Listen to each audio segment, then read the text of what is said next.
Nakikipag-ugnayan na ang Department of Interior and Local Government sa mga lokal na pamahalaan bilang paghahanda para sa paparating na La Nina sa bansa.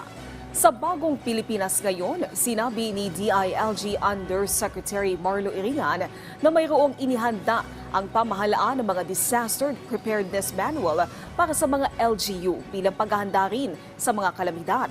Sinabi rin ni Iriga na nakalista na rin ang mga hakbang na dapat gawin ng mga LGU tuwing may paparating na mga sakuna na nakapaloob sa ilalim ng Operation Liso Protocol. Ilan sa mga nakapaloob sa kanilang manual ay ang pag-convene ng kanilang Local Disaster Risk Reduction and Management Council at pagsasagawa ng Pre-Disaster Risk Assessment. Batay rin sa kanilang assessment ay handa na rin ang mga LGU para sa paparating na La Nina. Kailangan magpulong talaga yung kanilang LDRRMCs at i-activate yung kanilang Disaster Operation Center nang sa ganun ay magawa na yung mga hakbangin bilang paghahanda sa La Nina.